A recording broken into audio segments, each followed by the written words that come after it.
welcome everyone to it's kind of like an introduction to what are these mandala cards. Some of you might have seen, so Delia's holding up the picture of it.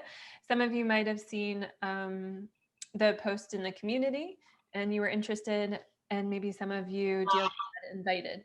So in case you don't know who Delia is, so she was my yoga teacher and who trained me, but since then she's kind of, in a way, came a little bit away from yoga, a little more into working with her art, but then she fused the two together. So once she was working with her photography and art, she wanted to try to figure out how to combine the two and work a little more with mindfulness and meditation, and how she can help people move through challenges in life, or how they can help themselves, and kind of like a tool in order to do that.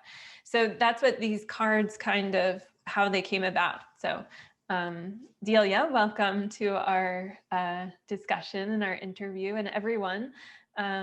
This is Delia. So, hi. Yeah. Thanks for taking your Saturday afternoon to step online and to join me about these cards. Yes, so I taught yoga and meditation and natural foods cooking and really a holistic lifestyle for about 35 years. And I constantly heard the same refrain: I can't meditate, I can't stop thinking, my mind is, so active, all of this, yada, yada, yada. And I had the same experience, right? It's like trying to meditate, and you're listening to all the teachers and everybody's talking about, oh, just sit and quiet your mind. Well, that wasn't happening, so when I retired from teaching, I did so because I thought perhaps I could create something, a tool that could help people to do something about their mind, all right? And to ease some of that suffering. Because we look at it in, okay, just go sit and quiet your mind. But I'm thinking, well, what if we do the opposite? What if we engage the mind and really work on what is it that's bothering you? In other words, what is it that's running you in that moment? What's the emotion? What's the deeper connection to the situation that you're not getting over? And once you recognize it, then shift it to something else. So in thinking about this over the years, one of the things that came up for me, of course, if we're talking about emotions, is the kleshas. And in yoga, the kleshas are called the poisons. That's the yogic term. In Buddhism, they're called the dark emotions or mental afflictions. And the big five are ignorance, attachment, egoism, aversion to pain, and fear of death. So those are the big five, and they run everybody. They're running like a whole program, just running under you all the time. And so I was looking at this idea of then all the subheadings that come under those main headings. All right, anger and hatred and fear and greed and all the qualities we have to balance those out. Compassion and kindness and love and all these other qualities that we have. But because we came into our evolution with the original reptilian brain, now located at the back of the skull, it's all about survival. It's all about, oh, what bad's gonna happen? Who's coming up behind me and gonna whack me over the head? Will I have food? Will I have a house? Will I have enough money, right? So we're always engaged in the dark emotions for our survival purposes. So they're always the first ones. But when they talk about surviving and evolving our consciousness, what that means is we have to evolve utilizing the qualities we have. There's nothing new is going to come in and suddenly your consciousness is raised. We have all the tools at our disposal. What we have to do is recognize when we have the dark emotions running us and what positive or what quality we can turn to balance out, the dark emotion. And then I realized that every situation is going to challenge you. I don't care if it's a great, something wonderful is happening, or if it's just a real difficult situation, there's going to be a challenge. But there's also going to be a tool or quality you can engage to move out of that challenge. And there's always going to be an action you can take to really shift those emotions. So what I did was I started to just create these mandalas, and that was an interesting thing altogether. I didn't mean to put it all together, but that's kind of how life goes, all right? So I really made them as a tool for my students and really for everybody to use to clear the mind so that they can sit in meditation. Yep. Any questions? All right. Yeah. Mind. It'll be nice and it'd be nice to have a clear mind. You know, it would be nice to have that, right? And that's, you know, the biggest thing that happens in clarifying or clearing the mind is practice. You have to consistently practice. But I think what's really important is you have to consistently know what emotions are running you, right? So I really see us as a computer. And the more I've studied neuroscience and physics, not to say that, you know, I'm well versed in any of it, but I turn to that to really start to understand how our brain works. And physicists today are saying that, you know, our brain is a computer made of meat, basically, is what they're saying.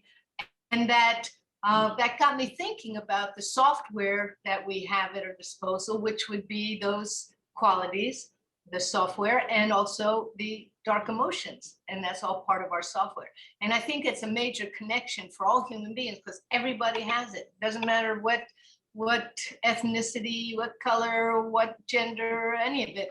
We all have the dark emotions and we all have the same qualities. So how we choose, and that's a big thing, you know, funded by the will, how we choose to act based on those emotions or that software running you is how you're going to be able to clarify the mind, clear it or not. So it's also funny that you're talking about, you know, people just saying, well, I can clear the mind. And it's always something that's come up in my classes as well. I also teach yoga, but in the community that I run, which is called So Cool, and Barbara's a part of that. And on Mondays, it's Meditation Monday. So we talk about how do we meditate and what are tools that you can use in order to meditate. And so I've been, you know, putting out a couple things for people to do. And Barbara had mentioned last week, well, I tried this and that doesn't really work that well. And I tried that and I don't really like that much. And so this past week I mentioned, you know, why don't you have like a flame? And so Barbara's trying different things in order to kind of figure out how to quiet the mind and how to meditate. And so this could be another tool or option that she can try out to see if it works. Because there's always something bothering you. There's always something on the table. You know, either you had a conversation with someone and you all got into it, or you were irritated about something, or, you know, the bills came, or then, you know, the politics showed up, or then we had the pandemic. And I mean, there's always something, and it's always going to trigger those emotions. But when we recognize that emotion's triggered and it's running me, I'm going to switch out of it. That's your choice, right? Then you can clear it right away and move on. It's an interesting thing that Eckhart Tolle says in his book, A New Earth, about the ego, because all this whole, the mind is being run by the chatter of the ego, all right? Ego is like the CEO manager of our brain, but it's not who you are. It's just trying to, we gave it the control to run everything, but it's not who you are, and you are consciousness, not ego. So ego is the one who's generating all these emotions. And what Tolle says is that as soon as you recognize it's the ego running you in that moment, it dissolves, right? You don't have to do much else. That's the beauty of it, right? You're in the situation. Oh my God, why am I so upset over this? What's running me? And you ask the question. right? Because the question is asking yourself. You're not, and with the Mindful Mandala card, you're not asking goddesses or angels or, divine beings. All respect to all that, but you're asking yourself. And how do you get to yourself, big S, right? To bypass the ego.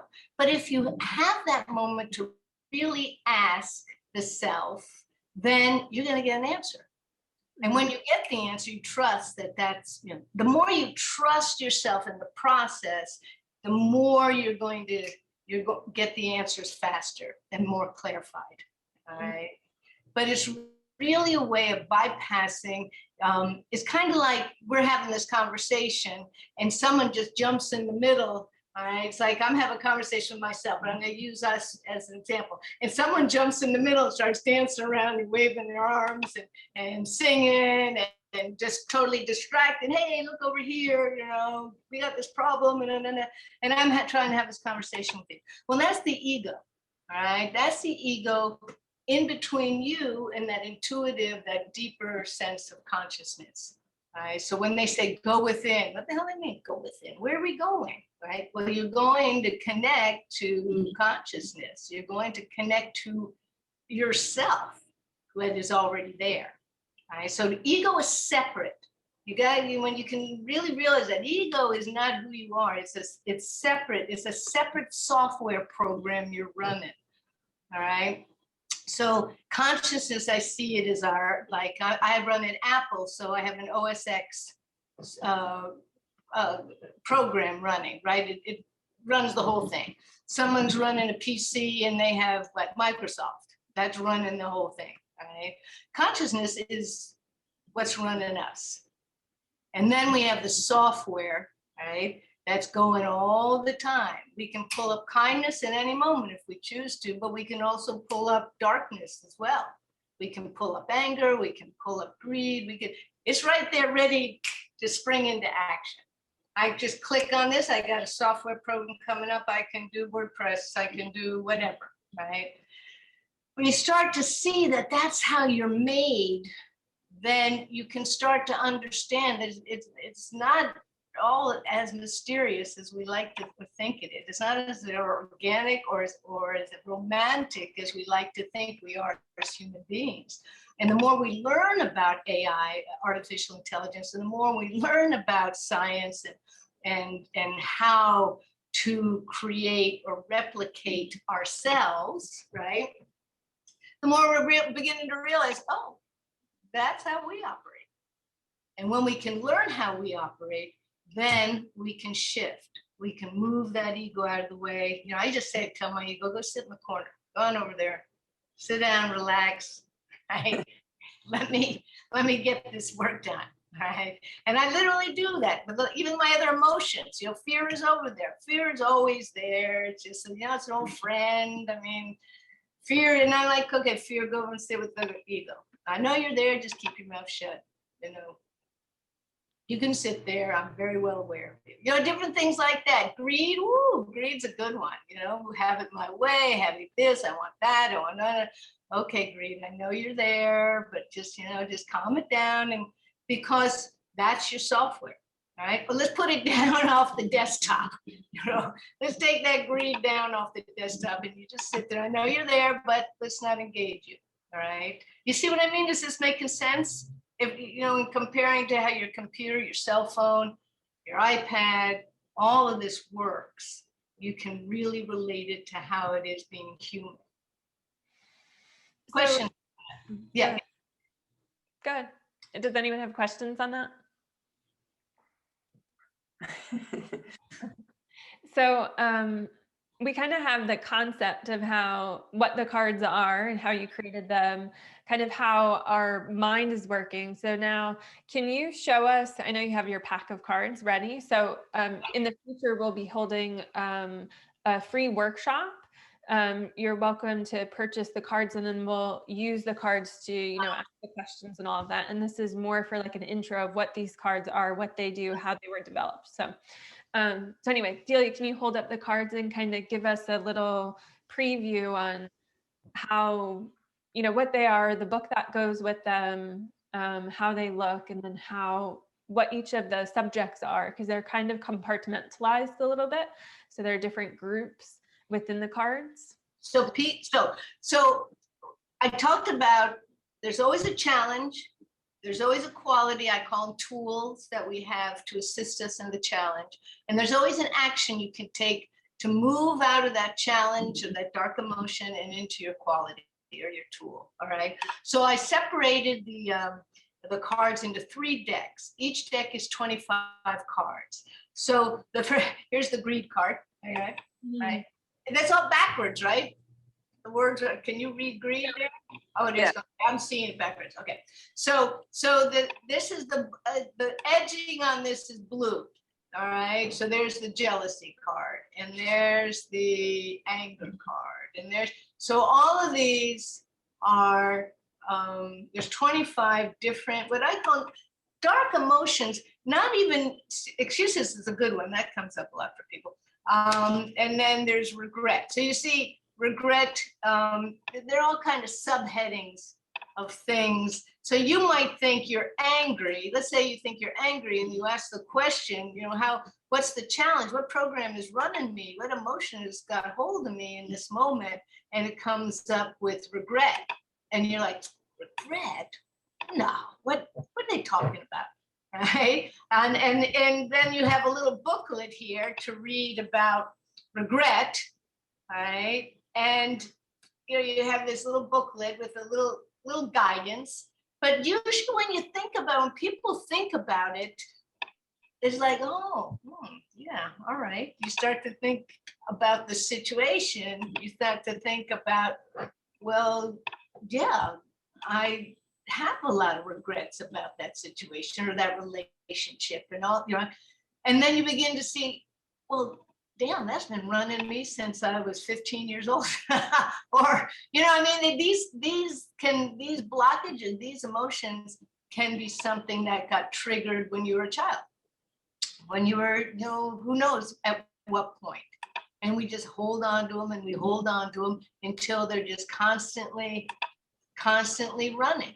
So resistance is a good one. And the resistance card is a challenge. And usually interesting thing about resistance is it shows up before you're about to make a major transformation, or you're about to finish a project, or you're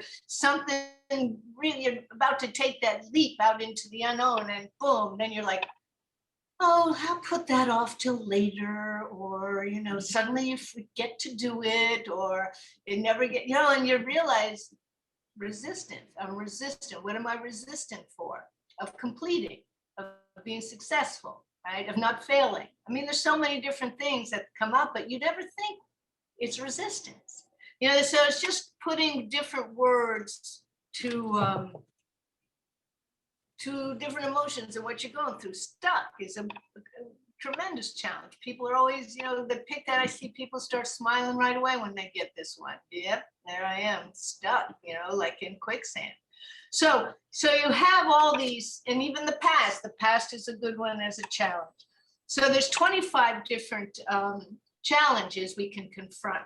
And honestly, I had to narrow it down, or this deck would be like, really full. I started out, I think, with 81 cards. I narrowed it down to 75. So then if you're going to move from resistance, you can move into the quality. So now we have a purple edge, and then, like there'd be love, and there's, what's this, prosperity, and then there's grace. And then, so you have all of the integrity, and you have hope. There's so many different ways to counter resistance and anger and fear and, right? What is what? This is mindfulness and compassion. So you have all these qualities. So you would ask the first question, what's the challenge? What's the emotion? What's running me right now? Ego, out of there. I'm talking to myself, right? Deep consciousness. What is running me? Consciousness says, let's see, the consciousness say, okay, it's jealousy. All right, so, okay, so no, I'm not jealous. Well, jealousy is an interesting thing. Something is being taken away from you in jealousy, something you wanted. Envy is different. Envy is something you want that you can't have, right? Or you're lusting after, but jealousy is something that's been taken from you. So you look at, well, what's in the situation? What's being taken from me, right? And then you ask, what can I counter it with? What's the tool? What quality do I have to balance out the jealousy, right? So you would ask the question and you'd count out the card and you'd come up with, I don't know, here's one like imagination. So you use your imagination to work through the jealousy to find that solution. And then you'd ask, well, what's the action I take? How can I take an action to move out of jealousy and spark my imagination? And then you have the third deck, which is the actions. And these have the green edges around them. All right. And though there's all kinds of things. Manifestation, how to manifest what you want in the world. Intention. Sometimes you just got to set your intention, right? Make sure it's clear, it's focused, right? It's going to bring you what you want, what you need in the world. And you don't even bring, oh gosh, I hadn't even set an intention about this. I'm just running wild in this situation. Or what do you believe, right? What are your thoughts about the situation? You believing a certain way, a negative way, or are you believing in a positive win situation? Creativity, becoming creative and finding a solution. So you have all this. Sometimes the solution is just sit down and breathe, right? You're holding your breath. You're so stressed out. You're not getting through because of all the stress in your mind. And sometimes just breathing. Pranayama is the fourth step in the 8th path limb of yoga. And today it's becoming more and more popular as people realize that they're holding their breath, the benefits of breathing properly. It doesn't have to be pranayama, but it can just be deep inhales and exhales. There's some, what's his name? Iceman, Wim Hof. He's got everybody plunging into ice baths while they breathe in and out. So, there's a lot to be said for just taking a breath. Transformation, making a huge leap and making a transformation in your life. One of the best ones I always found is determination. Determination to move through the negativity or to move through a difficult situation and find a solution. So there's 25 of these actions. Whatever comes up for you is based on your question and your intention of purpose in consulting. Not so much consulting the cards, they're just a tool. They're just a language for you to have the conversation with your deeper self, minus the ego. Because the ego says, are you kidding? Just call her up and just tell her what you think, or write that, or, just, quit, for God's sake. You don't need that. The ego's got a whole other thing going on. But the truth is what we're trying to get to. But you have to bypass the ego and really talk to yourself. That's what I'm trying to get people to do. Have a conversation with their deeper self, the consciousness.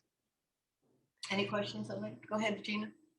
So to me, I feel like just going back to the challenges card, and you said a lot about sometimes they could be patterns that we have. So in yoga, we call those patterns samskaras. So things that kind of happen kind of almost perpetually, like over and over again, like these patterns, the grooves that we get stuck in.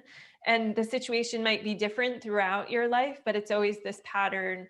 And so I think that's almost like where you might find that challenge. And then moving forward, you take these tools and you begin to take yourself out of those grooves and out of those patterns. Is that kind of? Yeah, but it's interesting. It's good that you brought that up, because I've done the cards repeatedly, and sometimes that same card comes up.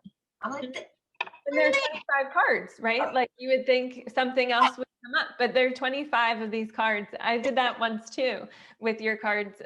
Before you actually had the cards, when we did an exhibition at the gallery that I was a part of.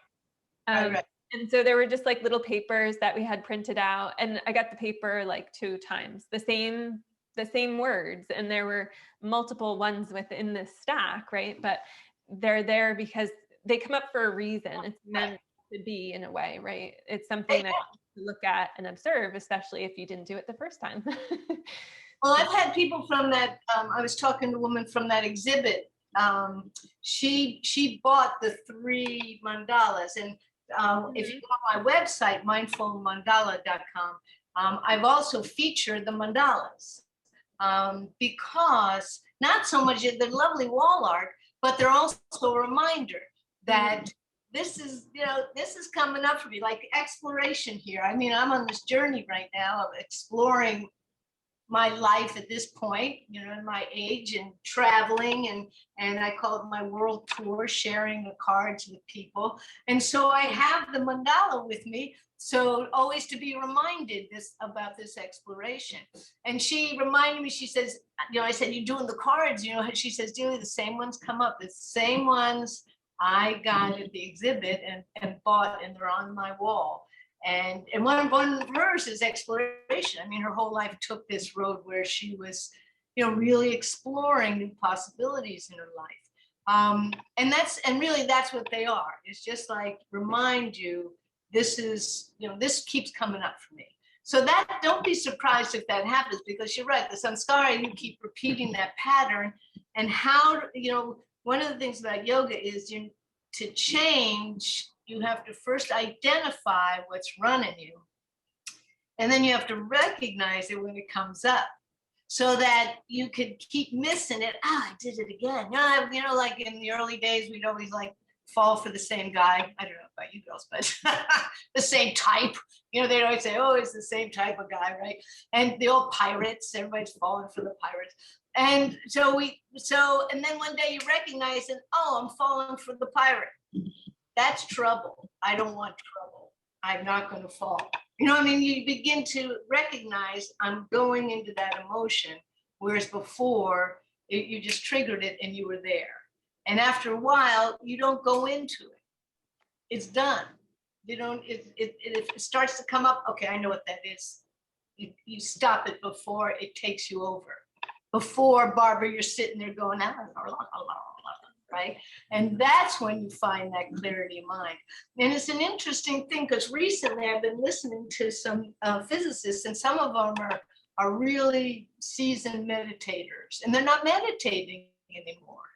They're like, okay, I did that. And, they talk about how the mind is functioning. And it's really interesting to hear what they're saying about, and what's happened is they've already recognized, they see that emotion coming up, and they just go right through it and over it and deal in the situation with the truth of consciousness. I mean, we want to get to the truth. We got to put the dark emotions aside. Di, you're looking. Yeah, no, I'm thinking. I'm thinking about what you're saying. I work the cards. Probably pull cards a couple times a month, maybe 3-4 times a month. Okay. And I find I lay them out. I don't put them away. I lay them out and I walk past them. And so I first just hang with the visual, because I really remember when you were first developing the mandalas and all the work that went into each individual mandala. Right. So I like to look at the images for a while, and then I'll play around with the word and just the word on the card. And it can take me a week to work up the guts to open the book to see what are the attributes that you're connecting to the image and to the direction of the word that's on the card. And I kind of like it that way. It's different than sitting down and working them directly with you or with someone else or with a friend, just talking through. Usually there's wine.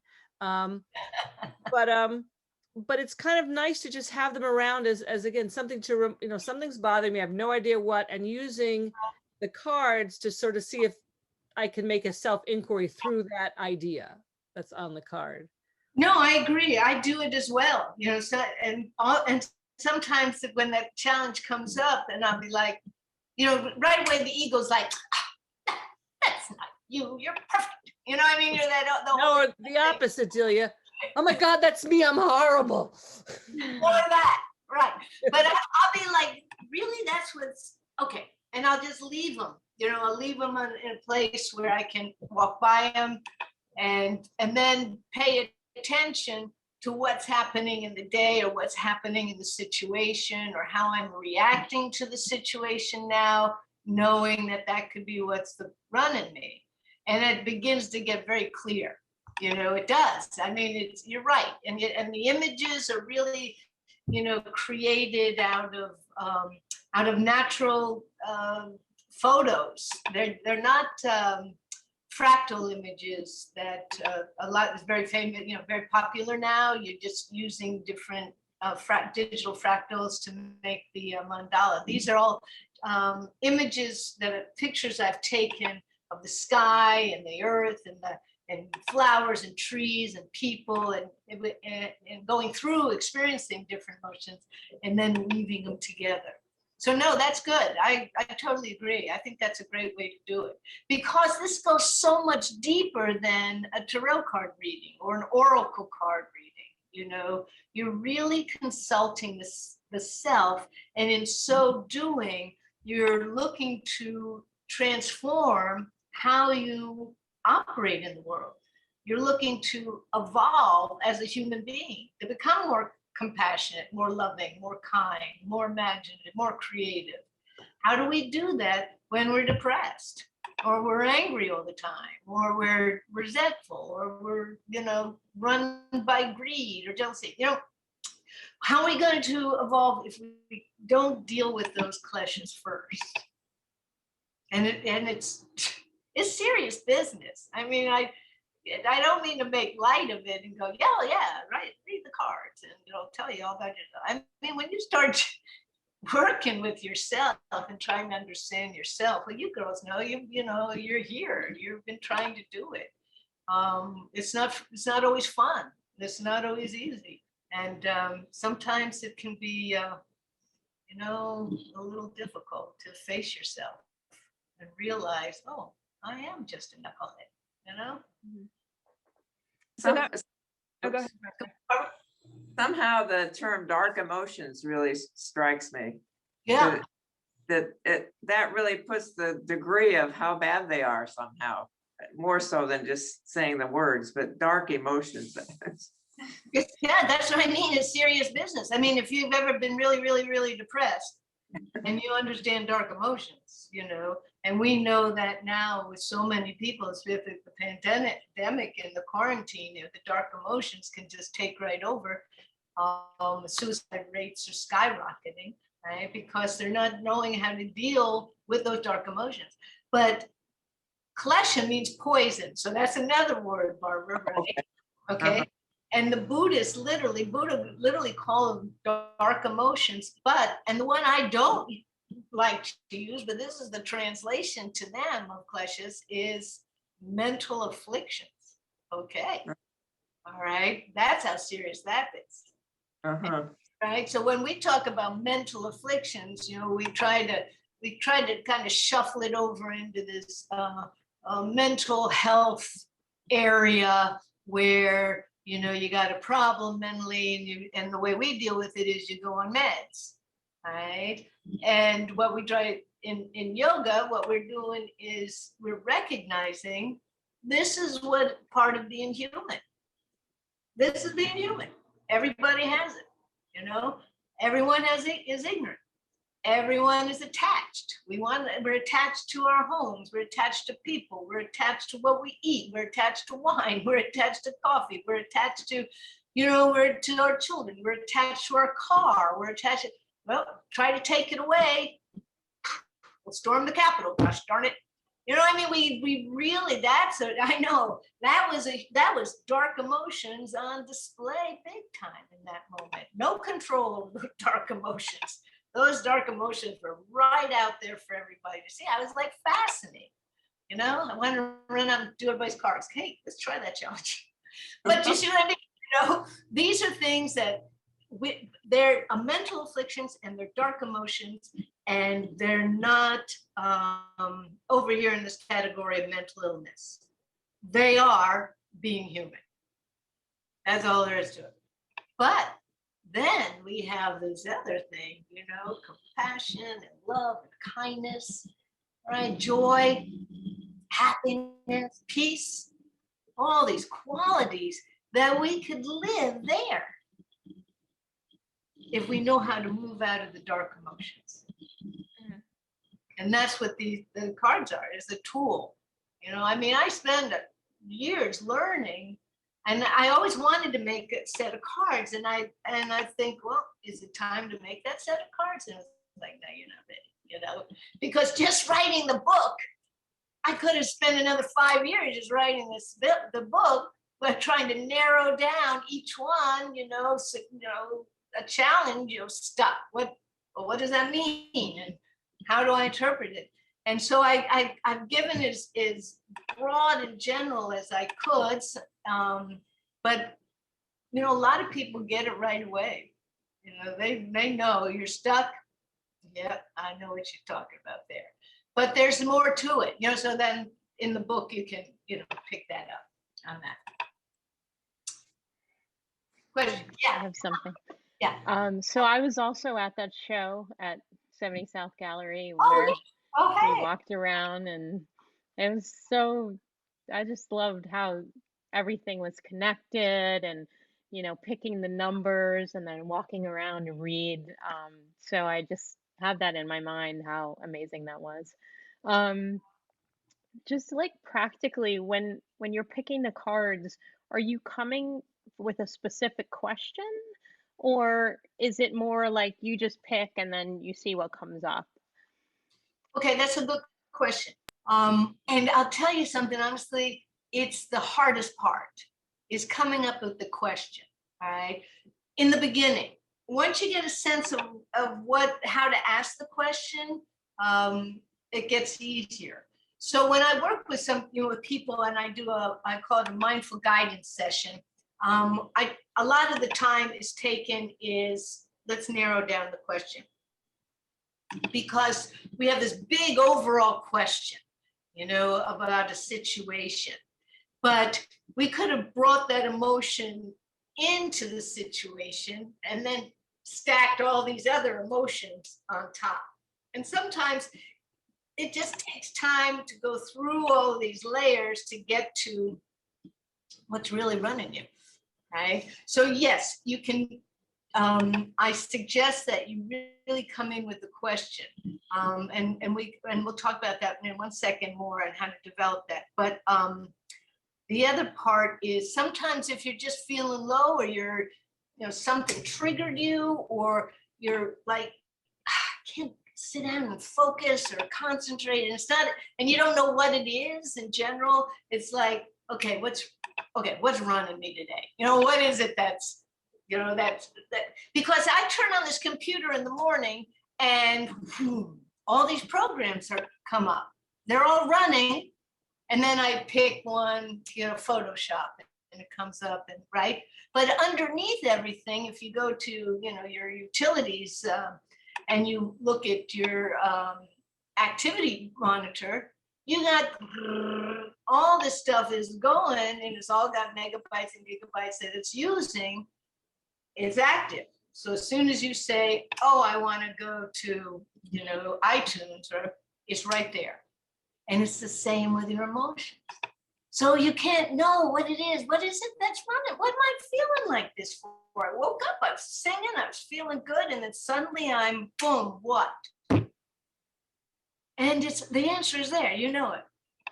You know, but you can't, because the phone's ringing and the kids are running, and you got an appointment, and because you can't focus. But in that moment, you can focus and go, what's running me? So there's two different ways to use the cards. All right. When we do the workshop, I'm going to go in, and people, you have your cards. Then we'll go into breaking down the question, and then literally asking, and everybody has their moment of asking a question, and then how to ask for each one. What's the challenge? What's sort of the tool? And what's the action I can take? And it's really been interesting. I've been teaching these workshops on my grand tour. But the first one I did was before I left New Jersey. And because of the pandemic, we were out in we couldn't be in the wellness center, so we were out in a field. It was freezing. It was supposed to be freezing, but it was freezing. and I had a microphone, and we had everybody set up and, you know, far away from each other, and everybody, they all had blankets wrapped around them, and we had chairs in front of them so they could put down the cards, and still it worked. I mean, it was really interesting. I could just, you know, I could really see that once people focus, and ladies, I don't know, I haven't worked with, I've worked with a couple of men, but for women, we're already connected to that intuition. We already have a deep connection to that inner voice, you know? And especially if you've been mothers, you know what's wrong. Where's the kid? What's happening, right? So that intuition is not difficult to tap into. And the cards, that's another thing they do is teach you to trust yourself. Trust that you're talking to yourself. Trust that there's that deeper part of yourself that you have, you need to get to know. That, you know, you really need to get to know that other part of yourself, the real part of yourself, because that's not the ego. I know that's a lot. So I like the two ways, because I think Diane was using it the other way, in which she would just pick the cards and be like, what do I need to know? I think that's what she was saying earlier. While you can also begin to create this question of something you want like resolved or solved, not solved, but how you can use the cards to resolve something that you really are trying to pinpoint, right? Yes. So you're in let's say you're in a relationship, you know, let's say an office situation, and you're trying to move past this argument or this difficulty. You're stuck with your coworkers or whatever. And then, so it's like, what's running me that I'm stuck in this situation? It's not what's running them. What's running them is probably the same thing, but that's them, right? You can't ask about anybody else. This is you. What's running me? What do I need to do to move through and out of this situation? Right? With integrity, and one of the things I mention a lot in the cards is in the book is, how do I make this a win-win situation? How do I make it so everyone wins? That I win and they win and we all walk away better. How do I walk away from the situation better and I leave it better? Right? It's not about overpowering and that's ego. I'm gonna win. No, that's ego. Right? Because we're not going to evolve as a species until we take into account everyone's needs, right? So, so we have the gist of how they were created, how they work, how you create the question in a way. But now, how did you actually create? So you held up the cards and we saw these pictures on them, on all the cards. How were the pictures actually formed and created? But also, how did you create like fear? One of them is fear. So how did you name them?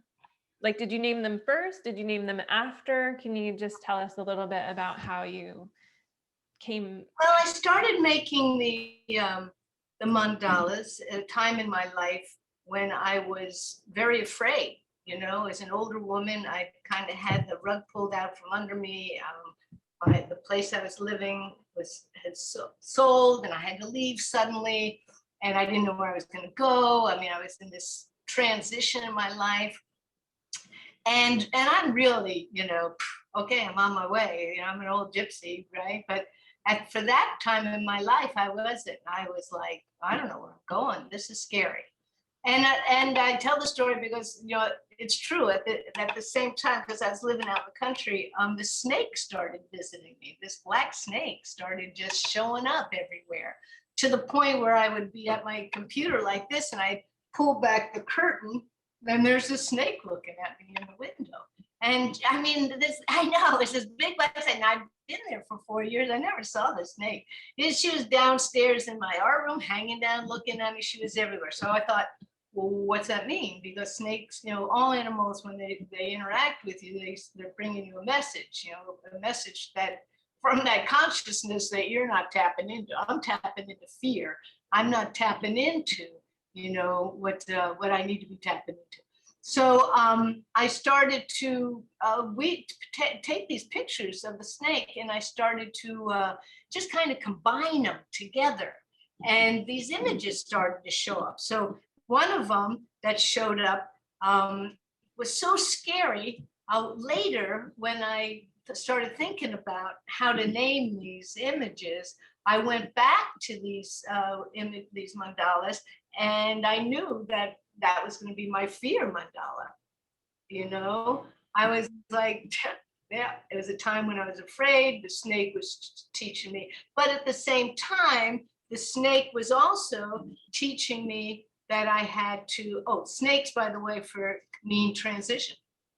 All right. So I knew I had to make this big transition in my life. So so then I used another from those same images to transition. So these were all just images of a snake, right? Moving around and through the grass and over the porch. And you want to ask me why these came out this way? I don't know. They're all different. They all do what they need to do. But I realized that was, that was what was happening. Now this one back here is the exploration mandala. That's a little, it's too, I can bring it in here. Can you see it better? Yeah. Okay, so I was watching a documentary on the landing of, what was it?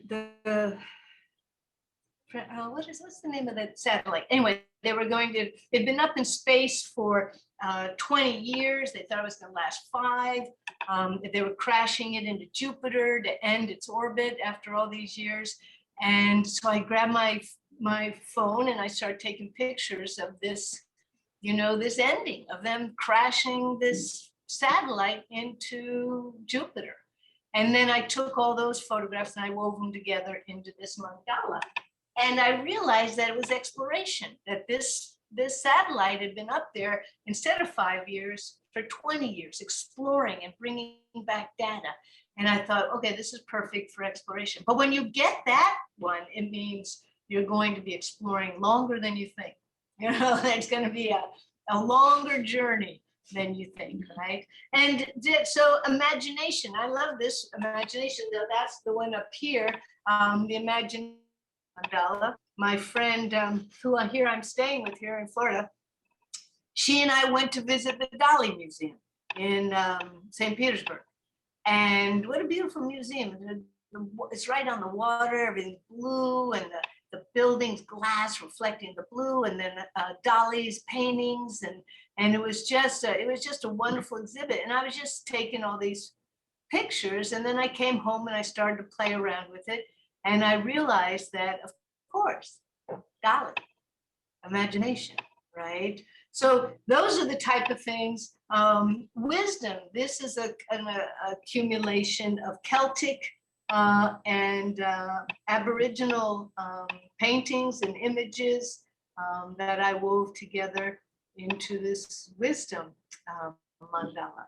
And it's interesting because some people, they resonate with certain images. They just like, yeah, that's the one for me. Let's see.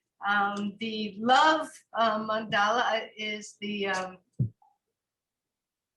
all roses, red roses and pink roses. And I grew up with a mother who was very Catholic and very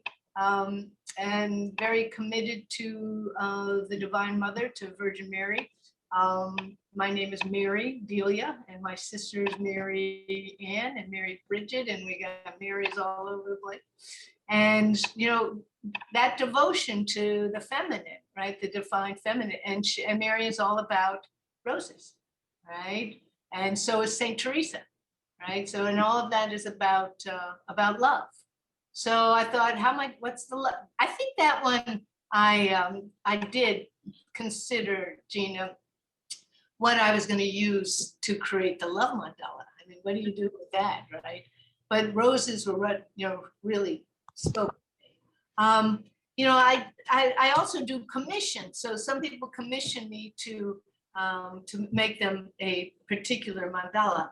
And so I asked them to send me photos and of, happy photos, like of 6 or 7, 8 photos of the individuals and, moments in their life, family and friends. So this one gal, she wanted to do a wedding mandala for a young couple who were just getting married, and she wanted to do it as a gift. So she sent me I guess about 8 photos. They're holding hands, they're out in the field with pumpkins, they're laughing, they're hugging, all these things. And then the images, when I did the images, I had to email her, say, there's a lot of vaginas showing up in these mandalas. I don't know if you want to, there's a lot of different like sexual innuendos. So she said, what, really? So I sent him to her and she goes, oh, yeah, I see what you mean. So we had to really work those mandalas so they weren't too overt, but that's the energy. Here's a young couple, they're probably having, healthy sexual relationships, and they're going to be reflected into the photos, and it's going to be reflected into the mandala, right? So that's what I've really learned about taking these images and these, what goes into them is as powerful as the image itself. Questions on that? I'm not brave enough to ask a question on that. Not on that one. But did you get the birthday mandala I sent? Was that a part of the package? I did. It's actually I only saw a small picture of it. I have to ask my girls to send it to me on the computer. It was put in a book called A Digest for my 60th birthday. It was very sweet. Okay, good. Because I have not had time to ingest it yet. Well, I think I had three finalists, and I put them out to the girls, and I guess they just chose one. They didn't really tell me what they were going to do with it, but I thought I would just hold back until I can show you what they are, and you can choose the one you want. All right. I'm happy to look at them with you when you come north again, when you brave some snow, and then I'll show you what they created. I'll just. No, you're not going to hurry. So I love that you're back to the cards again, though, because Delia knows me quite a long time, and I love the yoga part, but my head doesn't stay in the same room with my body very often, and troubling for her. It's okay with me. I'm used to it. But the cards really give me an invitation to myself in a way that I use whatever cards come up. I do usually have a question, Gina, but not always. And the process of making that question is getting easier over time. But I really welcome whatever card comes up, because it could be any card. It's going to help me get into what I need to think about. It's just a question of which road into that subject matter. But I do need this external tool. yeah, It really is the crutch that I've needed to think about me, and also even the space and the tangibility of it. Because otherwise I go do something for someone else, and it forces me to sit and do something for me. yes, good. Oh, good. Yeah. And I think that's really one of the points. It's a tool, to just constantly be reminded of, that there's programs running you, and you don't have to do it all the time, because you start to get pretty good at recognizing, oh, there it is again. I know that program. Yeah, go ahead. Here's a question for you, since my friend Jan has signed on. Do you see how the cards could be used between friends, either to draw each other out or pick on one, and how they might be used just between friends? Yes. I think for friends, I think the biggest thing though, is you have to remember you're not reading for them, you're reading for yourself. If they were going to read for themselves and invite you to share your insights, yeah, that would be the way to do it, rather than, and friends are always willing to tell you what's on with you. So there's that too. But really, when they're reading, it's, they're choosing for themselves. I think for friends, it can also help you to narrow down the question. Sometimes we, with friends, with yourself, it's like, yeah. Well, let me put it this way. With a computer, to ask the computer to solve a problem, you have to give it one question, not multiple. It can't be a big thing and you say, solve it. You got to break it down. And it's the same with the human mind.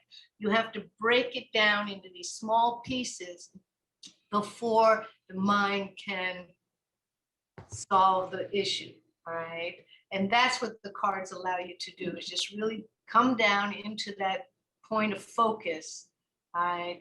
And then, like I said, because we've stacked all these emotions on top of each other, right? And then trying to get through them all at one time, that's just asking, you're asking for overwhelm, right? But yeah, that's good, because friends can help if they're there lovingly and and to help and not to win. Okay. That'll work for Jan and for me, because she married my prom date. It'll work. Well, there's something that needs to be worked out. On that note, I have to sign off, but thank you so much. Yeah, good. Thank you. Thanks for coming, Di. Anybody else? Are you signing off? What did you say? Anybody else have a question? Jan, how does that all sound to you? Did Diane gift you the cards? I did.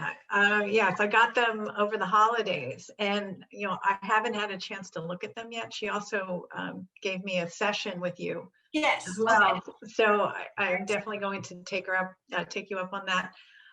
But because I haven't done it yet. I do have a lot of questions. But say I want to meditate on balance. I need more balance in my life.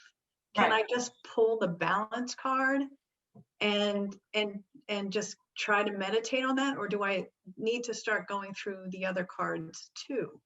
That's a good question. I'm finding so many new and different ways as I work with these. I've realized they have a life of their own and a mind of their own in a way. So that's an excellent question. And yes, you can do that. You can pull the balance card as your balance. I think balance is an action, card. So what you'd want to do, let's see, where's my balance card? What you want to do is pull the balance card as your action, and then ask, what's challenging my balance? You understand what I mean? So you would have, am I right? Gina said balance is, okay, hold on, let me make sure. I don't I have, even know my. Here it is. she has it right here. Is it challenge? Balance is it's numbered. It's on So balance is an action. So the action you want to take is to create more balance. Correct? Okay. So you would use the action card deck and you would choose balance. All right. And my balance is disappeared. Oh, here it is. Okay. So you'd open the deck and you put balance on top. Okay. So this is the action you want to take. So you want to know what's challenging your ability to create balance, right? So then you would, so the way I like to do it is you ask the question, what's challenging my ability to find balance? And then you say that over and over, so you're trying to just get rid of the ego and you're asking yourself, and you have to say it a few times, almost like a mantra.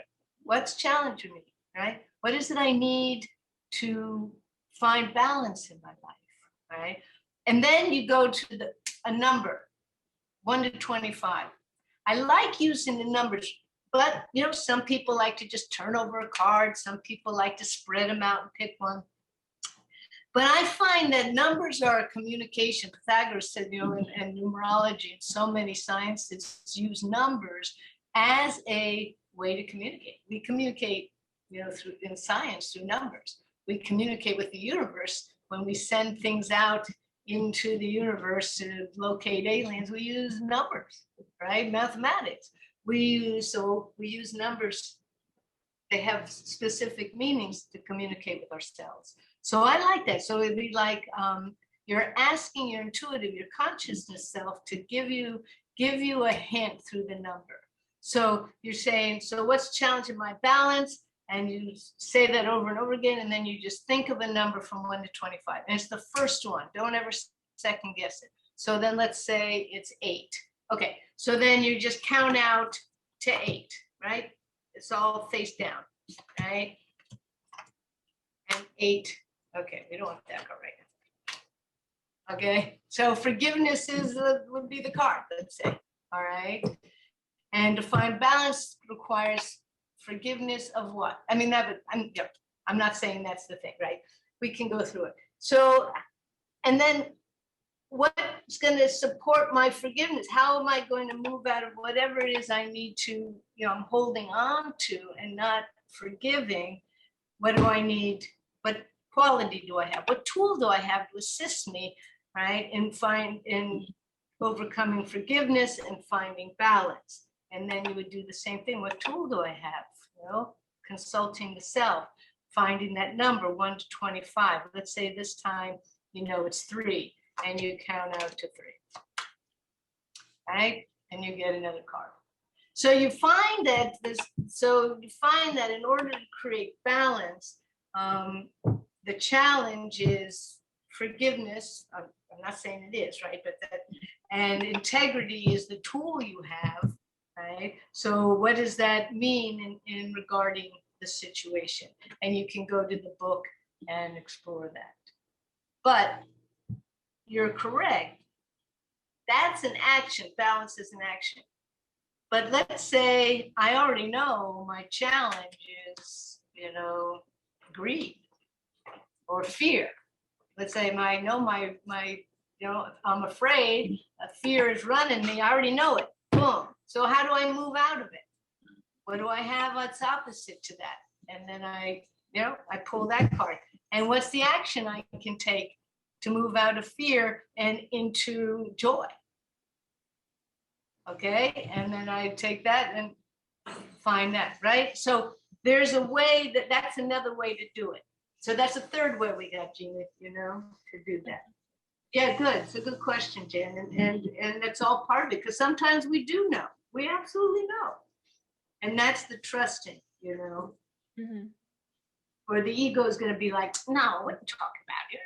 You're perfect. You got all the balance in the world. Go on, stand on one foot. You'll see. Love the ego. Okay, did that answer that for you? It did. Thank you very much. This is wonderful. I took the yoga teacher training years ago. I guess now about 12 years ago, I went through yoga teacher training, and I've lost my practice over the years. So right.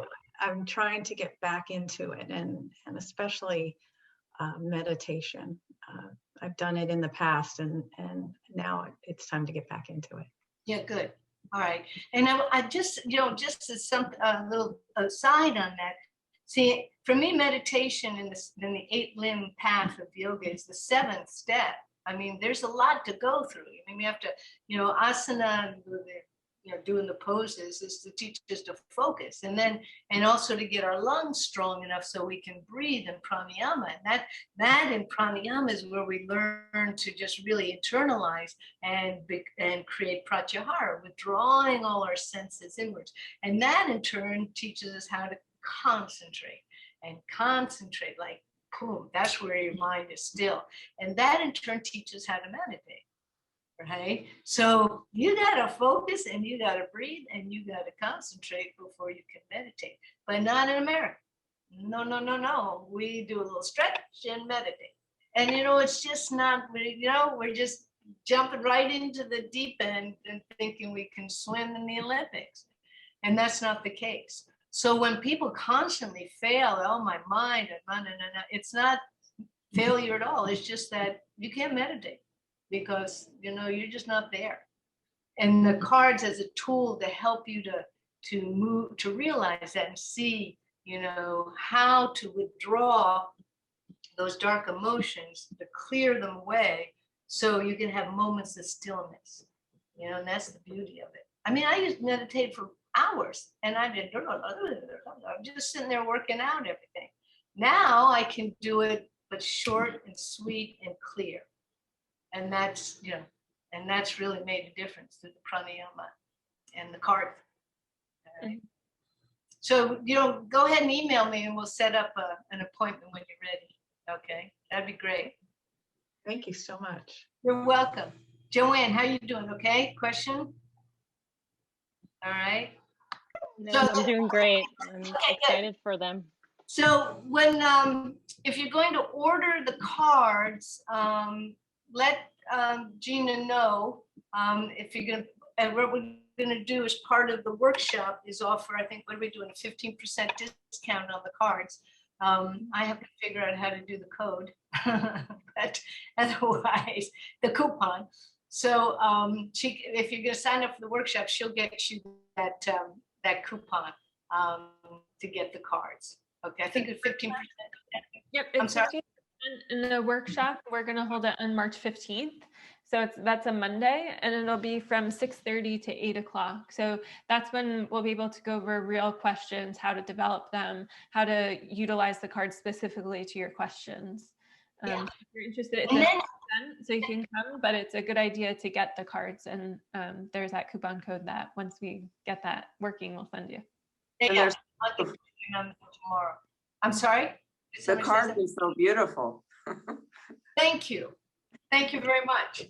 There's a certain point, in the enormity of what's happened here is that I'm like, I don't know who did this, because I just have to kind of step back and just, I just feel that I was a conduit. I mean, in the doing it, it was just, this constant focus. And I mean, I've spent 2 very deep winters working on, in isolation, and I don't see how I could have done it otherwise. There's no distractions and just really focusing on it. So thank you very much. And then if you have the cards, then we can really work with them. And so come to the session with a question or situation or something you'd really like to resolve. All right, and we'll take care of that. Okay. Well, thank you all so much for joining and coming. Hopefully you'll be able to make it to the workshop when we hold that. Thank you. Yeah, thank you, everybody. Thanks for coming. Bye. Thank you. Bye.